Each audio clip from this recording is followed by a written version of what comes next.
Welcome to Now Appalachia. The Appalachian region covers 13 states in the U.S., and over 25 million people call the region home.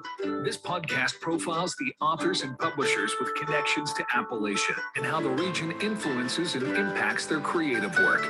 And now, here's your host, author and Appalachian resident, Elliot Parker. And hello, friends. We welcome you once again to another episode of Now Appalachia here on the Authors on the Air Global Radio Network as we continue profiling the outstanding authors with connections and publications linked to Appalachia. And we continue bringing those to you here on the program and hopefully sharing some insights not only into the Appalachian region and Appalachian culture, but also to the great writers who are profiling Appalachia and its culture and its people through both their literary works as well as their nonfiction works. And we're glad to have you with us today for another episode. And let me ask you a question.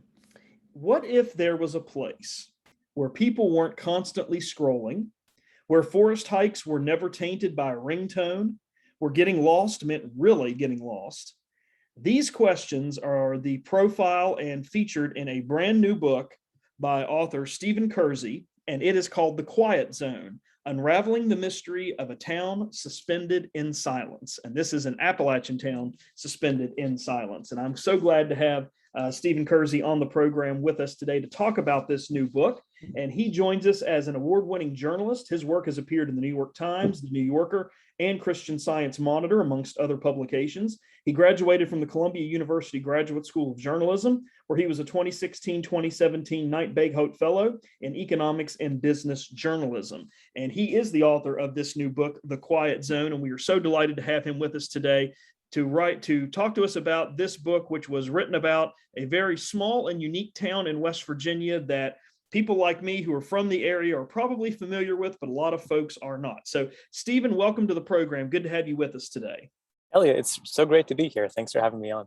My pleasure. So before we get to your book, I wanted to ask you one question just to sort of start off our discussion. I understand that you have not owned a cell phone in nearly a decade. Why is that?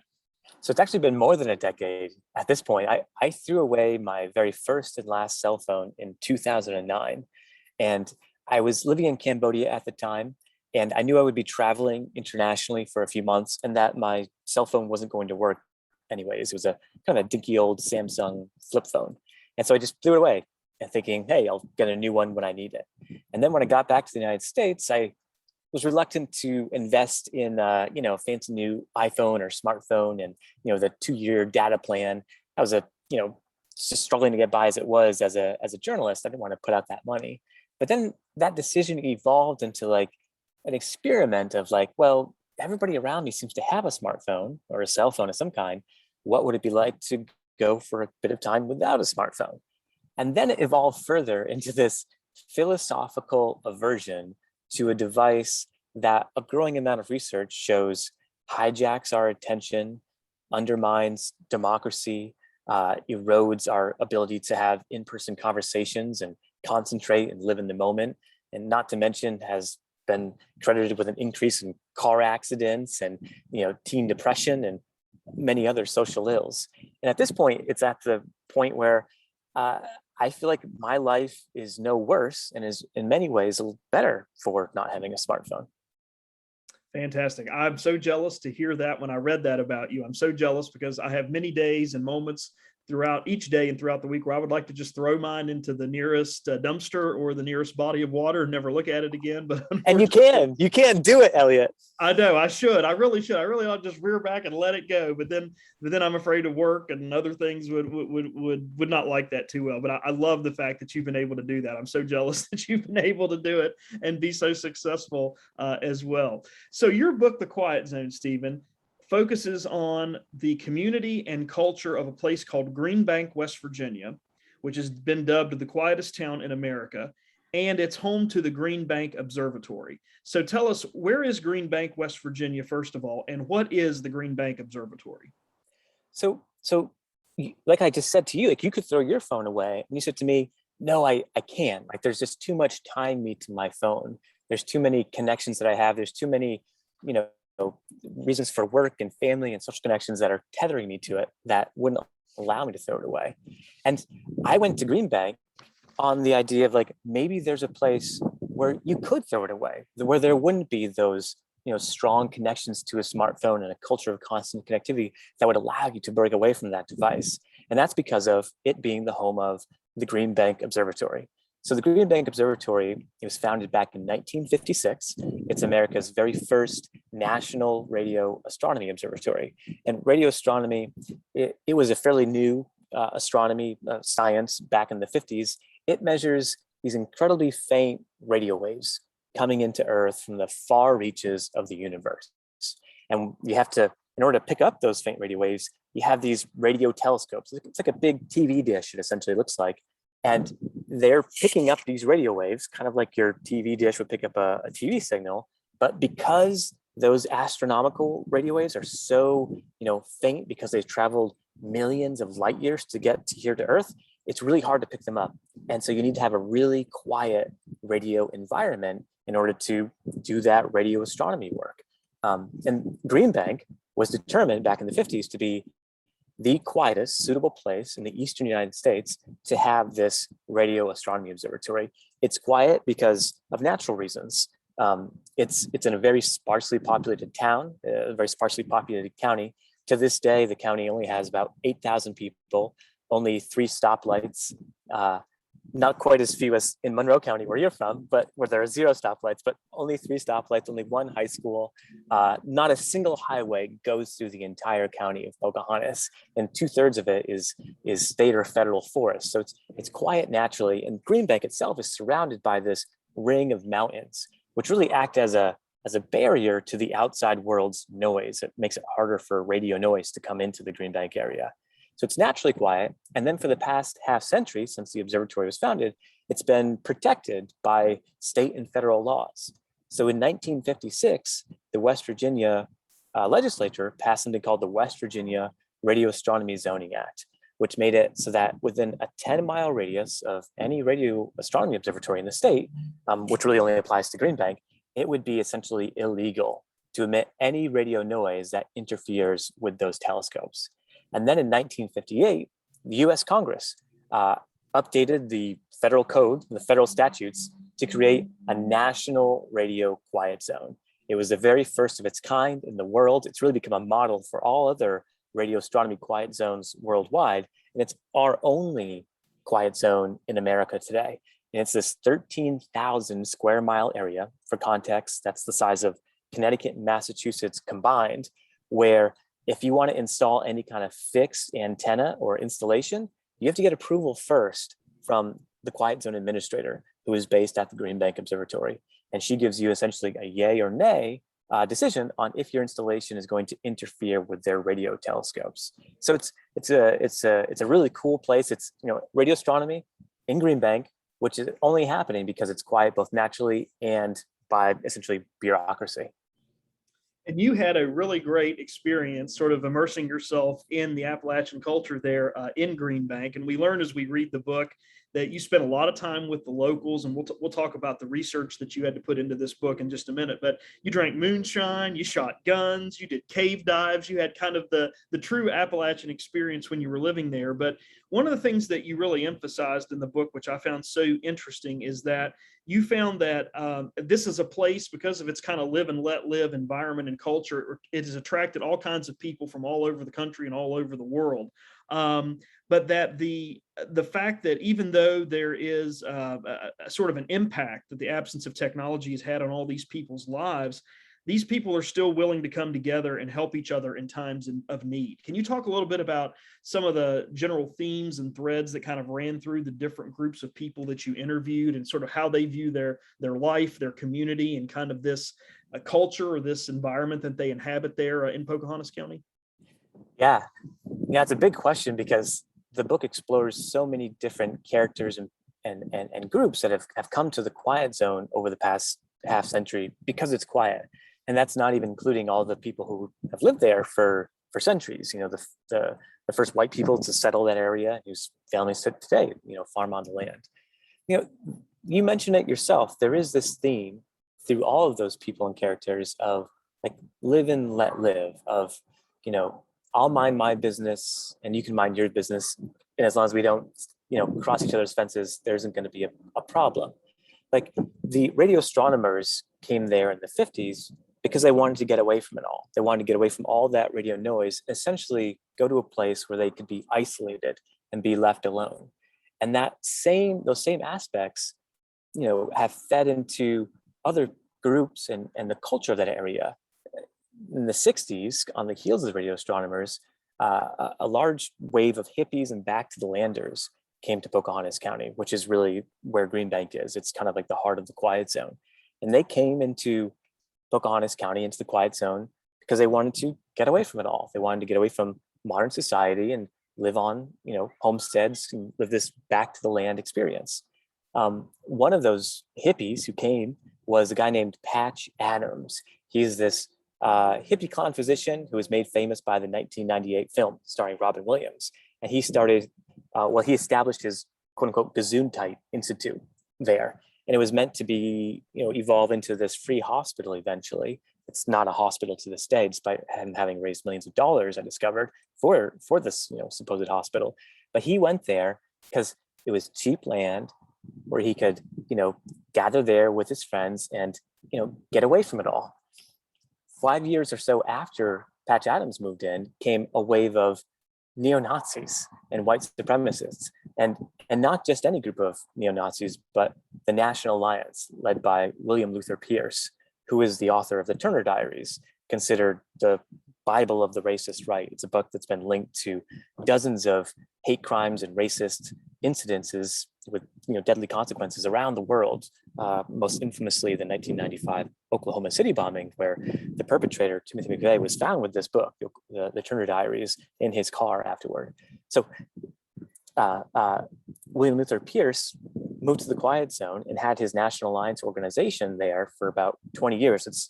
He was there for 20 years until his death, and the organization is still there in the quiet zone just south of the Green Bank Observatory, because he wanted to get away from it all, because he was looking to get away from law enforcement and civil rights groups and minorities and other people who had been badgering him, quote unquote, badgering him back in the Washington, D.C. area where he used to live. He wanted to get away from it all. More recently, a group looking to get away from it all in the quiet zone, in this, perhaps last great swath of radio quiet in America, are a group of people known as the electrosensitives. They have a fairly new modern illness called electromagnetic hypersensitivity. And if anybody out there has seen the show Better Call Saul, this will ring a bell. The character of Chuck McGill has this allergy, this illness where he can feel radio waves coming from the electrical breakers, from Wi-Fi, from a cell phone, from a smartphone, from Wi-Fi. And he needs that all turned off when he's around. He surrounds, kind of wraps himself in this silver blanket to kind of help ward off all those radio waves. There's thousands of people like Chuck McGill in real life around the world. Hundreds of them have moved to the Green Bank area over the past decade and a half, looking to get away from it all. They feel like Green Bank and the quiet zone around it is their last refuge in a noisy world. So really it's this aspect of, getting away from it all that's pulled in so many people and such a diverse range of characters to the quiet zone over the past half century, and that I explore in the book. We're speaking with Stephen Kersey on this episode of Now Appalachia. His new book is called The Quiet Zone, Unraveling the Mystery of a Town Suspended in Silence. And that town is located in Pocahontas County, West Virginia. It is Green Bank, West Virginia, labeled the quietest town in America. And we've been talking about that, as well as the Green Bank Observatory. And Stephen, we'll get back to the book in just a minute, but I wanted to ask you first just a little bit about your career. You've been a journalist now for a long time. Your works appeared in the New York Times, the New Yorker, the Christian Science Monitor, a lot of very big and nationally respected publications. What made you interested in journalism as a career, and what are your thoughts as you sort of look around the media landscape today with tweeting and blogging and 24-hour news channels and all of that, kind of the state of journalism today? Well, I guess I'll start with the latter. You can imagine, as somebody who doesn't have a smartphone, how I feel about the 24/7 news cycle. I think it's totally unnecessary. I think it's what's the word? it can be as addictive as any other, social media app that kind of sucks us in and won't let us go. Like, so much of it is just froth meant to glue your eyes to the screen. And it's really not, the comedian Aziz Ansari, he once called it, it's like pro wrestling, it's like WWF. It's just froth. It's just like entertainment. It's just people kind of, it's just unnecessary for the most part. I really try and limit my news consumption to, email newsletters and a couple of like feeds in the morning. And I'm kind of fairly much done with it for the day. And I'll catch up with the next day. If it's really important enough, then it'll be in the newspaper the next morning when I read it. Like, I really don't feel the need to be checking the news all the time. And a lot of the news environment is not something that I personally even want to be a part of. Like, it's really such a joy and a privilege to be able to work on a book where I can kind of set my own agenda for how I want to cover this, at what pace, and at what level I think things are worth covering, what rises to the worth of attention and of other people's attention. I really focus on community news. That's really been my focus and my experience since I became a journalist after college in 2005. I guess I enjoyed writing, in elementary school, and then in high school I started working for, or not working, but just writing for my high school newspaper in Norwich, Connecticut. And I enjoyed it, and I kind of continued doing it into college. It was when I read the book The Shipping News by Annie Proulx that I kind of remember making that conscious decision. I think I want to do this as a career. If you haven't read The Shipping News, it's a wonderful novel about this kind of downtrodden character named Coyle who goes to Newfoundland, the island of Newfoundland, Canada, and gets a job writing the shipping news for a small local newspaper. And in a funny way, this book like romanticized the hardscrabble, isolated, thankless life of a community newspaper journalist in an isolated, remote location, which kind of speaks to what my life was like while I was working on this book in Green Bank, West Virginia.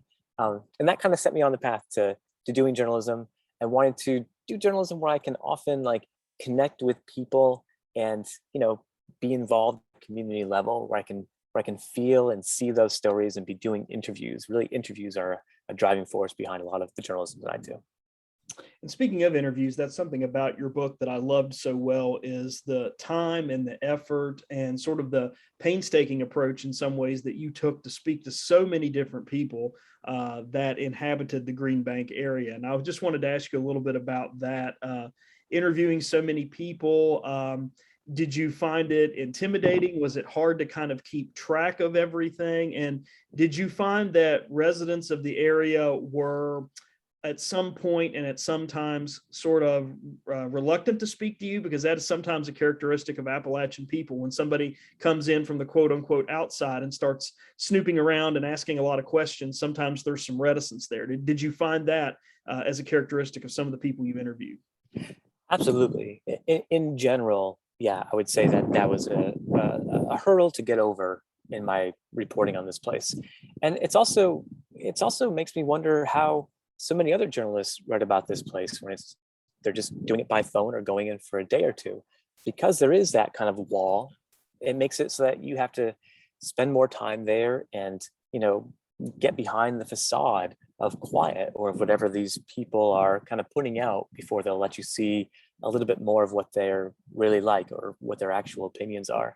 So I spent 4 months on the ground in Green Bank over a process of 3 years.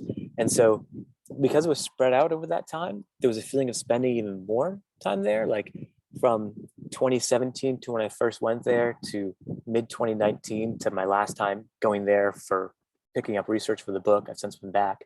There was a feeling of like really being able to track, kids going through elementary school and then to high school and then from high school into college, and being able to track like, their changing opinions, inconsistencies, and some things they might have told me so that I could actually, pin them down on that and find out what they were really saying. As an example of that, one that really sticks out to me is there was a young man named Matthias, and I met him at a local general store. And the first time I spoke with him, he was like, "Don't have a cell phone, never had it, never missed it." And that's what a lot of people would say to me, this line of never had it, never missed it, which just kind of seemed a little bit insincere to me, right? Like you can get on the internet, you can get on TV, you can see what everybody else has. Like I've never had a sports car, but I still don't, miss it. I still don't think, oh, it might be kind of cool to have a sports car. This idea, never had a smartphone, never had cell phone, never missed it, didn't quite ring true to me. And then sure enough, like about a year after I first spoke with Matthias, I saw him again at this general store, only this time he was with his dad. And at this point, I'd been hearing that more and more people did have smartphones as well as Wi-Fi. And Matthias had said he didn't have either one. So I saw him and his dad, and I was like, hey, so do you guys still not have Wi-Fi at your house? They're like, nope, no Wi-Fi. I'm like, really? Because more and more people do have Wi-Fi from what I'm hearing. So why are you holding out if everybody else around us does in this town where supposedly Wi-Fi is illegal? And they kind of look at each other, and they look back at me, and the dad says, actually, we do have Wi-Fi. I had to laugh because the father, he's actually a local minister. So here he is breaking one of the 10 commandments. He's lying to me about something as trivial as Wi-Fi, right? In what other town do people feel the need to lie about that? In what other place in the world do you have to get behind this facade of quiet, right? Before you can start finding out what technology people really have, because they're a little bit, reticent to share it with you. So I asked him that, like, why didn't you want to share it with me? And he's like, well, we want to be good partners to the observatory, the Green Bank Observatory. They provide a lot of jobs around here. However, when the fast lane is going 75 miles per hour, that's the lane you have to be in. Saying that, like, the technology has advanced to the point where I feel like I need to have the latest stuff for my own kids so that they're not put behind. We're chatting with author and journalist Stephen Kersey on the program today. This is Now Appalachia, and his new book is The Quiet Zone, Unraveling the Mystery of a Town Suspended in Silence. And Stephen, I wanted to ask you something else about your book, and I highlighted a line, and I don't, exactly remember who said this, but one resident you interviewed said, this place is, quote, a magnet for weirdos, unquote. And you've kind of touched on some of the people there with the father and son a moment ago, but one of the things that you also talk about in the book is, despite kind of this idyllic sort of setting and sort of this idyllic idea of no communication and no cell phones and all of that, that there is sort of a dark side to this part of Appalachia and this part of West Virginia, that there are unsolved murders that have occurred there. There are bizarre suicides that have been a part of life there for a long time. You mentioned all the colorful people that have migrated there over the decades, in addition to the residents that have lived there since the beginning. And you also touched on just a moment ago, the other thing I found so interesting is that people had Wi-Fi. Even the person you mentioned earlier, who is supposed to be policing for electromagnetic interference, has Wi-Fi. So despite the fact that on the outside, as you're driving into Pocahontas County, and I know you and I both have made that drive, you really think you've kind of reached, I don't know, East of Eden or something like that, or the Garden of Eden or Paradise. But there's sort of a darker side to that area. And I was wondering, when you were doing your research and kind of uncovering that, your thoughts on that, and how do the people in the community there think of that, considering one of the residents called everybody up there a magnet of weirdos? Do they seem bothered by kind of this darker side of the region, or is this something they just kind of shrug their shoulders and say, yeah, it's just part of it? To some extent, it's the same as Matthias telling me, never had cell service, never missed it.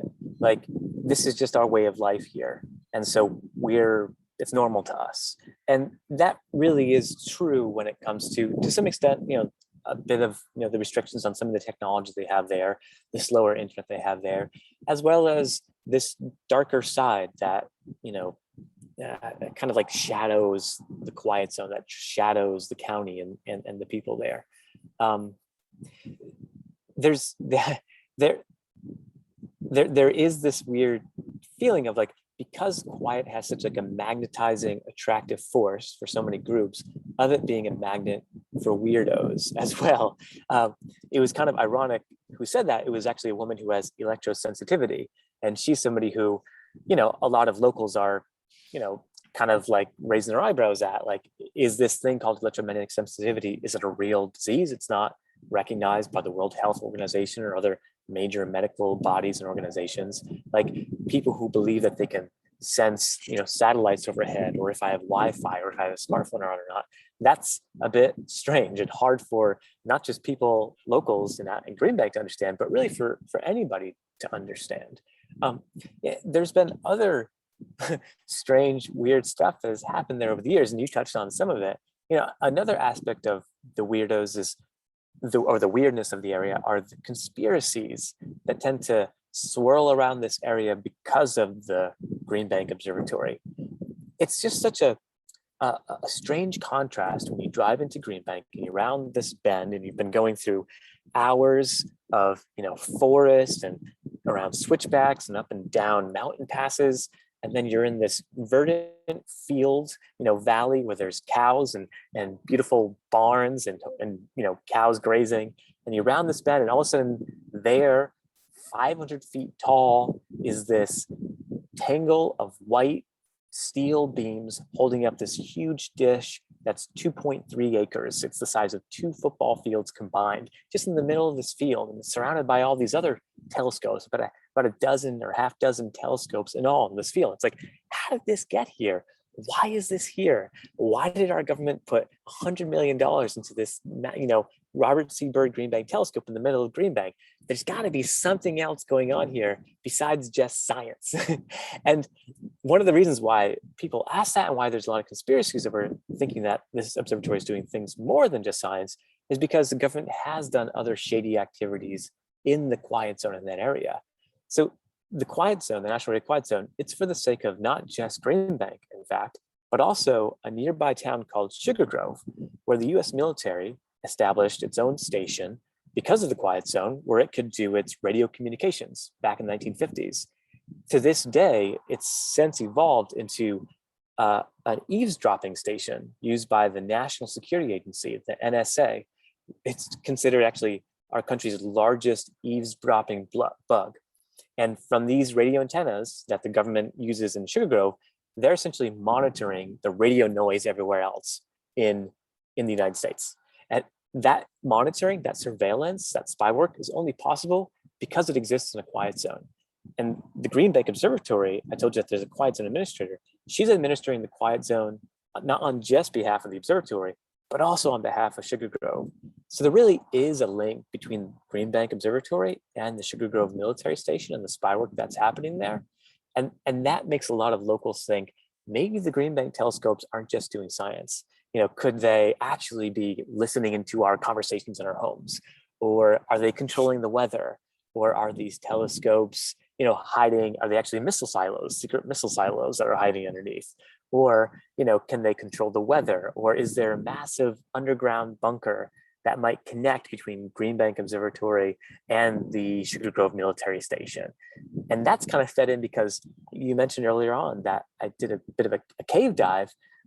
This whole region is just riddled with caves. There's hundreds of miles of caves that go between Pocahontas County and Pendleton County and Greenbrier County. Some of the largest caves in the United States are in this area. And so that feeds into this, swirling conspiracy that there might be a cave system linking between Green Bank and Sugar Grove, and maybe also linking to the Greenbrier Resort Hotel. And you, as somebody from West Virginia, I'm sure you know about the Greenbrier and about the secret congressional bunker, or not so secret now, that was built underneath the Greenbrier Resort bunker back in the 1950s. Right. And that was a story that was broken, I think, in 1997. A reporter from the Washington Post, I don't remember his name now, but I think he was the one that came and uncovered that was in the event of a nuclear attack, and in the event of some kind of a bioterror attack on the country, that Congress would have been evacuated to their underground under the Greenbrier, and it was all set up for them to run the government. And you can actually go and take tours there. Yeah, it's really a neat place. And anybody that likes history and wants to learn more about that sort of Cold War, post-Cold War period in history should go check it out, especially people from West Virginia and Kentucky and kind of the Appalachian region. So, Stephen, as we finish up with you today, if someone wants to get in contact with you to talk to you about your career as a journalist, some of the projects that you're working on, or talk to you more about the Quiet Zone, how can they get in contact with you, first of all? And then where can they get copies of your book? Sure. If I can tie off one last loop on that last thought on the Greenbrier, it's that when that article came out in the Washington Post, the author, the reporter, quoted a bunch of locals, and they were all like, "Of course, there was a nuclear, bunker underneath for Congress. We all knew there was for the past half century. It's you outsiders who didn't know," which is the same thing that the locals in the Green Bank area say about they know that there's something fishy going on in Green Bank. And so, when the real story comes out about Sugar Grove and Green Bank and the ties, they'd be like, "Of course there is. We've always known that there is." Let's see. You can get in touch with me through my website, stephenkersey.com, STEPHEN, Stephen with a PH, and Kersey is KURCZY. I am on Twitter. My handle is at Stephen Kersey. I've been on Twitter way too much for what I think is healthy, though, since the book came out. But still, if you want to get in touch with me through Twitter, I'd love to hear from you that way or through email. You can pick up a copy, hopefully, at your local bookstore. If it's not there, please request that it be put in the bookstore in a very prominent location with the cover facing out. Otherwise, you can find it online, just The Quiet Zone, Unraveling the Mystery of a Town Suspended in Silence. It's a terrific book, and not only has Stephen Kersey written a great book about something that even people from West Virginia or living in West Virginia now may know a little bit about, they learn a lot more about the region, about the culture, about really what's going on over there in the Green Bank Observatory and over in Green Bank, West Virginia, in Pocahontas County, over in the far eastern part of the state. Stephen Kersey has been our guest here today on Now Appalachia. The title of his book is called The Quiet Zone, Unraveling the Mystery of a Town Suspended in Silence. Stephen, it's a great book. And as someone from West Virginia, as I mentioned to you before we started recording today, and not only is it well-researched and wonderfully written, but you did such a great job of portraying West Virginia and Appalachians accurately, both the good and the bad. So thank you for doing that. Thank you for the time and diligence in portraying the region and the people there accurately. And congratulations on the book. It's really, really a terrific read and really a great contribution to Appalachian studies and Appalachian culture. And appreciate you coming on the program. And we'd love to have you back on soon with your next book to talk more about that. Oh, yeah, I appreciate all of that so much. Thank you very much. I very much had people of West Virginia on my mind as I was writing the book, and I wanted to be fair to them and true to them and to the place where they live. So that means a lot coming from you. Thank you. It's great to be on the show. We want to take a moment as we finish up on this episode of Now Appalachia to give a special shout out to the executive producer of the program and the executive producer of the Authors on the Air Global Radio Network. Her name is Pam Stack. We appreciate Pam's support of this podcast, all the podcasts that we do here on Now Appalachia, as well as all the other podcasts from all the great hosts that are here on the Authors on the Air Global Radio Network. We couldn't do it without Pam's help, and we appreciate all of her work and all of the things that she does behind the scenes to make things happen. We want to also remind you, this is a copyrighted podcast that is owned and operated by the Authors on the Air Global Radio Network. Well, that is going to do it for us this time on Now Appalachia, but please come again next time. And in the meantime, stay well and see you someplace soon, I hope. You've been listening to Now Appalachia. This is a copyrighted podcast owned and operated by the Authors on the Air Global Radio Network. For questions or comments about this program, and to learn more about the host, Elliot Parker, and his books, visit his website at www.elliottparker.com. Stay tuned. More outstanding podcasts are coming your way next from the Authors on the Air Global Radio Network.